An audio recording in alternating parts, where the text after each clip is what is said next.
여러분 안녕하십니까? 마태복음서 강의 147강 하려고 합니다. 요즘에 비가 많이 와서 우리 중부지방 또 아랫지방 좀 피해가 많은 것 같은데 잘 회복하기를 빕니다. 앞으로 이 기후 위기 때문에 이런 일들이 많이 발생할 거라고 생각합니다. 제가 마태복음서 강해라든가 다양한 신학 영상을 찍는 이유 중에 하나는 어떤 일이 있어도 우리 마틴 루터 선생이 말했듯이 정말 내일 지구의 종말이 온다 하더라도 한 그루의 사과나무를 심는 심정으로 그냥 우리가 해야 할 일들은 해야겠다 하는 마음으로 찍고 있습니다. 그래서 오늘도 마태복음서 강해 147강 함께 볼 말씀은 마태복음서 24장 45절에서 51절의 말씀입니다. 제가 여러분께 봉독해 드리겠습니다. 누가 신실하고 슬기로운 종이겠느냐? 주인이 그에게 자기 집 하인들을 통솔하게 하고 제때에 양식을 내주라고 맡겼으면 그는 어떻게 해야 하겠느냐? 주인이 돌아와서 볼 때에 그렇게 하고 있는 종은 복이 있다. 내가 진정으로 너희에게 말한다. 주인은 자기 모든 재산을 그에게 맡길 것이다. 그러나 그가 나쁜 종이어서 마음속으로 생각하기를 주인이 늦게 오시는구나 하면서 동료들을 때리고 술 친구들과 어울려 먹고 마시면 생각하지도 않은 날에 뜻밖의 시간에 그 종의 주인이 와서 그 종을 처벌하고 위선자들이 받을 벌을 내릴 것이다. 거기서 슬피 울며 이를 가는 일이 있을 것이다. 처음 그리스도인들은 예수님께서 부활 승천하시는 모습 그대로 곧 세상을 심판하러 이 땅에 오실 것이라고 아주 굳게 믿고 있었습니다. 그러나 예수님의 다시 오심은 자꾸 미뤄졌죠. 그리고 처음 그리스도인 사이에서도 이제 의심의 싹이 자라나게 됩니다. 실로 예수님께서 오시지 않은 지 2000년이 넘은 지금에 있어서 우리는 예수님의 재림에 대해서 어떻게 생각해야 되는가 좀 고민이 됩니다. 신학적으로도 다시 정리할 필요가 있겠고 또 재림과 더불어서 모든 것의 마지막을 다루는 종말론이라고 하는 주제가 있는데 이런 종말론이라고 하는 신학적 주제에 대해서도 올바른 어떠한 정립이 필요할 것 같습니다. 제가 지난 강의에서 인자가 올 때는 하늘에서 징조가 나타날 것이고 그런 징조를 보면 알아차려서 잘 준비해야 되는데 사실은 정확한 시간은 또 모르기 때문에 언제나 깨어있는 상태가 중요하다 하는 말씀 드렸습니다. 그래서 핵심은 늘 깨어서 준비하라. 이것이 핵심이죠. 오늘 우리가 읽은 본문부터 또 25장 46절까지는 예수님의 재림과 마지막 심판과 관련해서 4개의 비유가 이어집니다. 오늘 우리가 함께 읽은 비유는 신실하고 슬기로운 종과 그렇지 못한 종의 비유이죠. 이어서 열처녀의 비유, 달란트 비유, 최후 심판의 비유가 나옵니다. 오늘 비유는 예수님의 재림이 자꾸 지연되고 그래서 의심이 생기고 믿음이 흐트러지는 첫 그리스도인들의 마음을 다잡고자 마태복음서 저자가 예수님의 입을 빌어서 예언의 형식으로 전달해 준 것입니다. 비유의 내용은 재림이 지연되더라도 끝까지 신실하게 참을성 있게 기다리면서 자신에게 맡겨진 그런 사명을 묵묵히 하라는 것입니다. 주인이 혹시 늦을지 모르지만 반드시 오시기 때문이죠.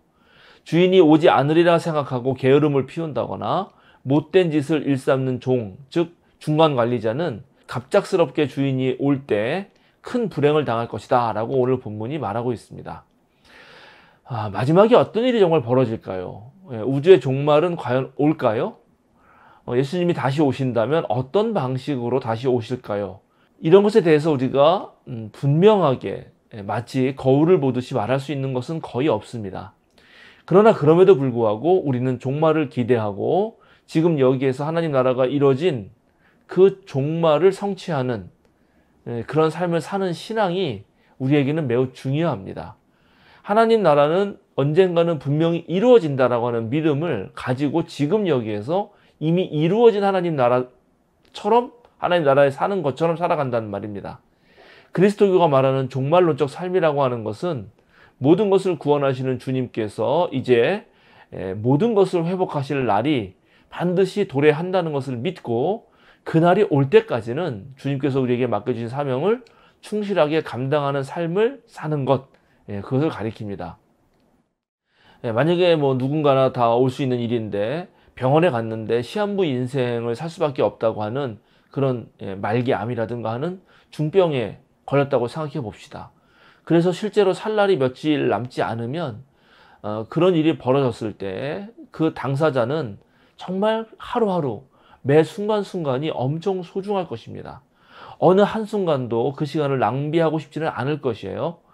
남은 생에도 아주 후회 없는 삶을 살기 위해서 노력하겠죠. 종말론적 삶이란 바로 이런 삶과 아주 비슷합니다. 주님이 곧 오신다는 것을 믿는 사람은 자신의 삶을 함부로 살지는 않습니다. 특별히 주님께서 우리에게 맡겨주신 사명이 있을 때는 더욱더 그러한 것입니다. 오늘 예수님께서는 누가 신실하고 슬기로운 종이겠는가 라고 묻습니다. 신실한 종은 이어지는 달란트 비유에서 다루고 있고 슬기로운 종은 열처녀의 비유에서 잘 드러나지만은 그러나 우리는 우리 스스로 한번 이 예수님의 물음에 대해서 대답을 생각해 봐야 합니다. 나는 하나님의 신실하고 슬기로운 종인가? 우리의 믿음은 어떤 상황에서 과연 빛을 발하는가? 또 우리의 지혜는 과연 하늘로부터 오는 지혜인가? 아니면 이 세상 또는 사람의 지혜인가? 오늘 본문은 주인이 자기 종에게 자기 집 하인들을 통솔하게 하고 재산을 맡겼다라고 말합니다. 신실하고 슬기로운 종은 그 일을 잘 감당해서 또 주인이 모든 재산을 결국 맡기게 될 거다라고 말하고요. 그러나 악한 종은 자기 동료들을 폭행하고 주인이 맡긴 재산은 술 친구들과 어울려서 탕진합니다. 그래서 이 악한 종은 마지막 날에 엄벌에 처하게 되죠. 오늘 이 비유에 따라서 우리는 정말 신실하고 슬기로운 종인가를 다시 한번 물어야 한다는 것입니다. 자, 우선 신실하고 슬기로운 종은 주님이 맡긴 재산을 잘 관리하죠. 그러면 여기서 재산은 뭘까요? 단순히 돈이나 땅일까요? 하나님이 우리에게 돈이나 땅을 맡긴 적이 있습니까? 예수님이 하나님에게 받은 그 사명으로 우리에게 맡기신 것은 바로 하나님 나라 운동이고 예수님의 삶과 가르침을 통해서 보여주신 그 올바르게 사는 그 길입니다. 그러니까 오늘 우리가 신실하고 슬기로운 종이 되려면 바로 주님께서 우리에게 맡긴 그 하나님 나라 사명, 올바로 사는 길을 잘 감당하고 있느냐를 물어야 한다는 것입니다. 예수님의 삶과 가르침을 한마디로 요약하면 존재하는 모든 것이 하나님 말씀에 순종해서 본래 하나님께서 만드신 그 아름다운 세상을 있는 그대로 살아가게 하는 것이죠. 하나님 나라의 실현입니다. 구체적으로는 하나님께서 세상을 돌보듯이 모든 것들, 나만 돌볼 것이 아니라 나 자신과 가족, 이웃, 심지어 원수까지도 하나님의 사랑으로 돌보는 세상, 그것을 말하는 일입니다. 이런 것을 가르쳐서 우리는 복음의 전파라고 하고 하나님 나라를 선포하는 것이라고 말합니다. 하나님 나라의 선포는 구체적으로 특별히 예수님의 삶과 가르침 속에서는 사람을 병들게 하고 아프게 하고 못 살게 구는 그런 병, 질병들을 치유하고 또 귀신들을 쫓아내는 거죠. 그리고 동시에 자기가 가지고 있는 것을 나누면서 모두가 함께 둘러앉아 평등하게 밥을 먹는 공동체를 실현해 보는 것으로 드러납니다. 이것이 예수님이 보여주신 것이고 또 우리에게 맡겨주신 사명입니다. 그 맡겨진 사명을 잘하면 주님께 칭찬 듣고 이제 더 많은 사명을 감당하게 된다 하는 것입니다. 자, 그런데 한번 생각해 보시죠. 여러분 정말 그런 삶을 지금 살고 있습니까? 내일 하나님이 오실 것처럼 그렇게 생각하면서 오늘 그런 삶을 살고 있는지요?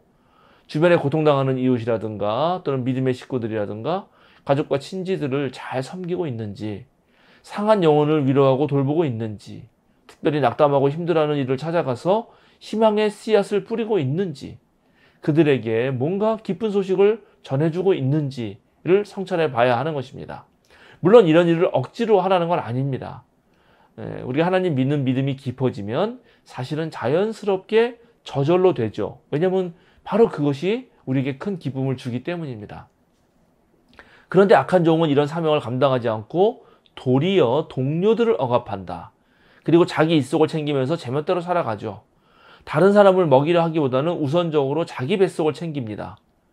이 부분이 상당히 참 중요합니다. 한국의 많은 그리스도인들이 하나님의 뜻보다는 자기 뱃속을 챙기는 일을 우선시 하거든요.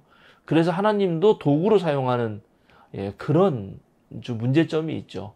물론 우리 생명을 유지하기 위해서 애쓰고 노력하는 것은 기본적입니다. 그러나 우리의 모든 노동과 생각과 관심이 오로지 자기만을 향해 있다면, 자신의 가족만을 위한 것에 집중되어 있다면 그것은 그리스도인으로서는 한참 부족한 것입니다. 그리스도인은 무엇인가? 그리스도인은 누구인가? 건 예수님께서 관심 가졌던 하나님 나라에 똑같이 관심을 가지는 사람이기 때문입니다. 그러니까 자기 유익에만 머물러선 안 된다 하는 것입니다. 교회도 마찬가지입니다. 교회가 자기 교회만 생각하고 또 교회라는 이름을 가지고 있지만 자기만 생각하는 자기 확대, 자기 보존, 자기 성장만 생각하는 것은 사실 교회가 아닙니다.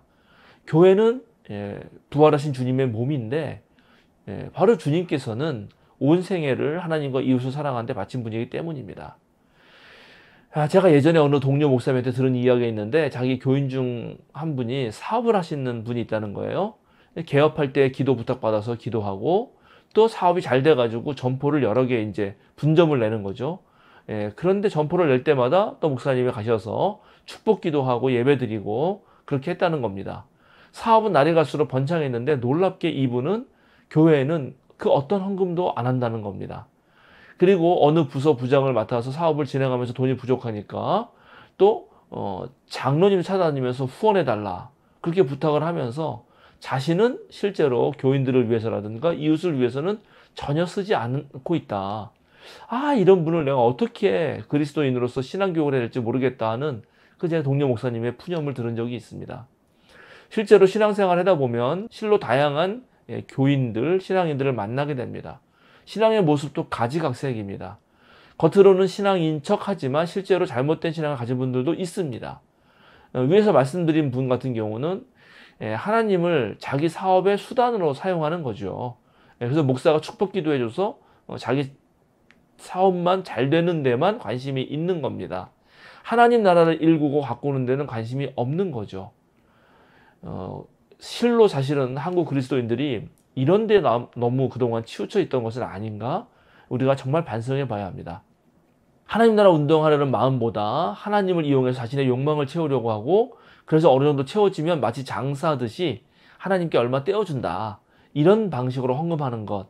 이런 거는 그 기본부터가 잘못된 것입니다. 이거는 그리스도교적이지 않습니다. 하나님하고 그렇게 장사하듯이 거래할 수는 없습니다. 하나님께 얼마 드리면 투자하면 하나님이 복을 주신다. 그런 하나님으로 하나님을 이해하는 것은 하나님에 대한 모독입니다. 하나님은 이미 모든 것을 갖추신 분이고 하나님은 돈이 필요 없고 하나님은 본인 자체로 충분하신 분입니다. 우리가 예수 그리스도를 믿고 하나님 믿는다는 것은 바로 창조주이신 하나님 말씀에 따라서 살아간다는 것입니다. 그리고 또 그렇게 할 때만이 우리의 삶이 온전하고 바르기 때문이죠. 하나님의 거역한 이들이 만든 고통과 아픔과 상처들도 하나님의 말씀을 따를 때만 치유할 수 있습니다. 그러니까 우리의 신앙이 지금 어디로부터 잘못되었는지 한번 성찰해 봐야 합니다. 어떤 경우는 정말 이런 그 기복적인, 그러니까 하나님을 이용해서 자기의 유익을 누리려고 하는 그런 잘못된 신앙이 너무나 뿌리 깊게 있어서 그것을 고치는 것이 참으로 쉽지가 않은 경우가 있는데 그럴 때는 교회에 많은 교인들이 올바른 신앙을 가짐으로써 그렇지 않은 사람들을 조금씩 이렇게 도움을 주면서 진짜 참신앙이 무엇인지 가르쳐야 할 것입니다. 오늘 본문에서 예수님은 슬기로운 종을 말하고 계신데 그 이유는 우리의 신앙이 방금 말씀드린 것처럼 얼마든지 왜곡될 수도 있고 뒤틀릴 수도 있기 때문입니다. 그래서 진짜 신앙이 무엇인지를 구별하는 눈, 즉 슬기가 없다면 우리는 너무 쉽게 넘어지고 마는 것이죠. 바리새파들이나 율법학자들처럼 예수님을 십자가에 넘겨주는 일들도 하게 되는 것입니다. 무지에서 비롯되는 겁니다. 우리는 언젠가 반드시 하나님 앞에 서게 됩니다. 그때 예수 그리스도께서 우리에게 질문하시겠죠. 누가 신실하고 슬기로운 종이겠느냐? 그럴 때 우리가 스스로 바로 저입니다 라고 말할 수 있어야 됩니다.